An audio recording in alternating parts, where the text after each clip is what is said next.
Bismillahirrahmanirrahim. Assalamualaikum warahmatullahi wabarakatuh. Alhamdulillahilladzi nahmaduhu wa nasta'inuhu wa nastaghfiruh wa na'udzu billahi min syururi anfusina wa sayyiati a'malina, man yahdihillahu fala mudhillalah wa may yudlilhu fala hadiyalah. Asyhadu an la ilaha illallah wa asyhadu anna Muhammadan abduhu wa rasuluh la nabiyya ba'da. Qala Allah Ta'ala fi kitabihil karim, qad aflaha man zakkaha wa qad khaba man dassaha. Sungguh beruntung orang-orang yang mensucikan hatinya, dan celakalah orang yang mengotori hatinya. Demikian Allah telah mengingatkan kepada kita.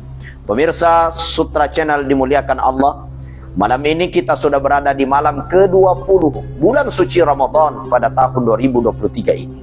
Mudah-mudahan amal ibadah kita yang berlalu senantiasa diterima oleh Allah Subhanahu wa Ta'ala, dan puasa-puasa yang mendatang yang tidak lama lagi Ramadan akan meninggalkan kita, senantiasa istiqamah kita memperbanyak ibadah, terutama di malam-malam terakhir bulan suci Ramadan. Ada tempat di mana amalan kita khairun min alfi syahrin, lebih mulia ibadah daripada 1000 bulan.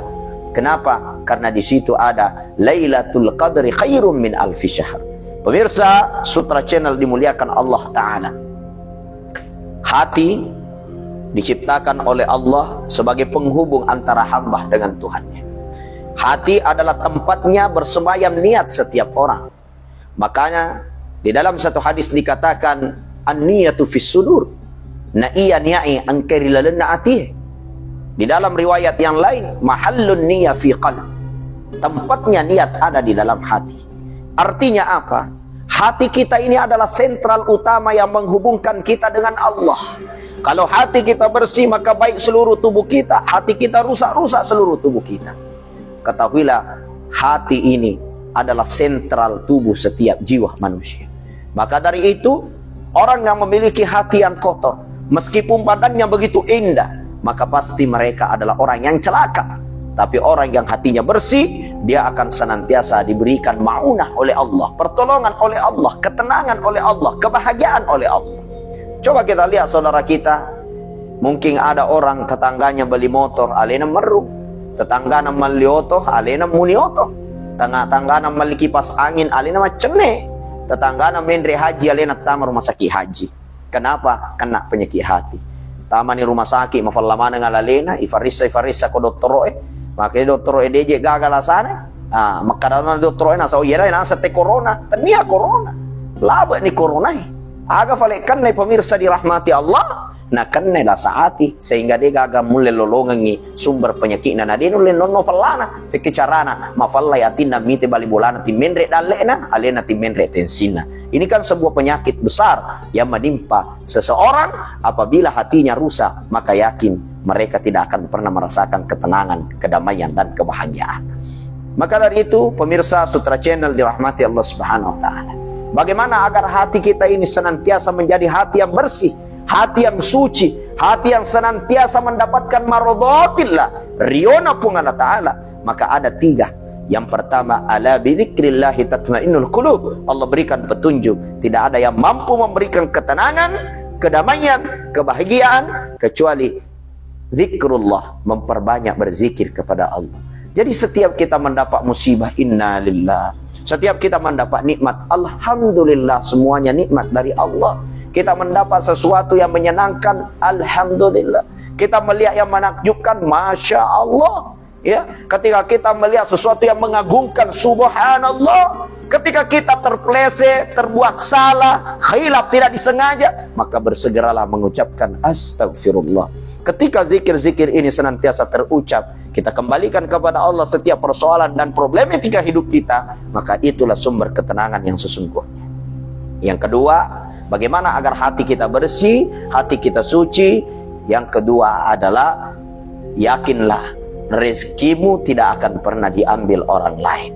Bagaimanapun caranya, kalau rezekimu, dia akan menemukan jalannya sampai kepadamu.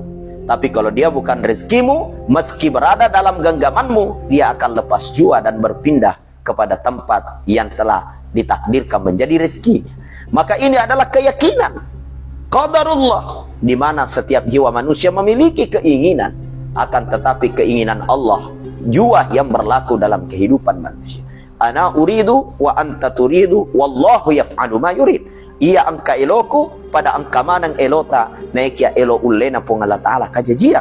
Maka ketika keyakinan ini tertanam di dalam hati kita, maka itu adalah sumber kebahagiaan, ketenangan, kedamaian. Kenapa? Kita mampu menjadikan diri kita yakin bahwa segala kejadian itu adalah iradatullah, ada campur tangan Allah di dalamnya.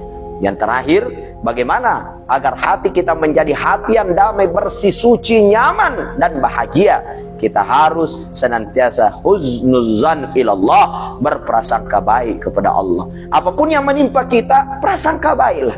Apapun yang terjadi dalam hidup kita, prasangka baiklah. Orang yang husnuzan, insya Allah husnul khatimah. Orang yang husnuzan, berprasangka baik, insya Allah matinya dalam keadaan baik. Tapi orang yang selalu prasangka buruk, mereka akan mati. Kemungkinan besar matinya su'uzan, dalam keadaan tidak baik.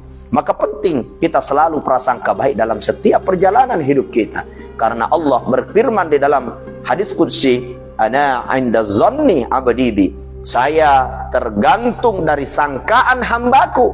Yakona sangkaka atakku maka singa lorialena. Yakona sangkaka majai atau tungenna. Maka setiap jiwa manusia yang ingin mendapatkan kedamaian, ketenangan, dan hati yang damai, hati yang tentram, hati yang bahagia, harus senantiasa berprasangka baik kepada Allah, berprasangka baik kepada makhluk-makhluk Allah. Karena setiap kejadian alladzi qaddara fahada, ada campur tangan Allah dalam menetapkan takdir di dalamnya. Maka dari itu, prasangka baiklah apapun yang menimpa kita. Karena Allah tidak mungkin memberikan ujian di luar batas kemampuan kita.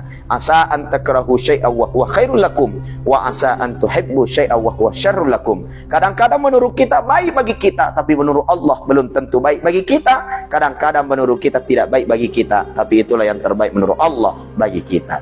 Saya Asmar Lambo, mohon maaf. Billahi taufik was sa'adah. Hadanallahu wa iyyakum ila sabilis salam. Assalamualaikum warahmatullahi wabarakatuh.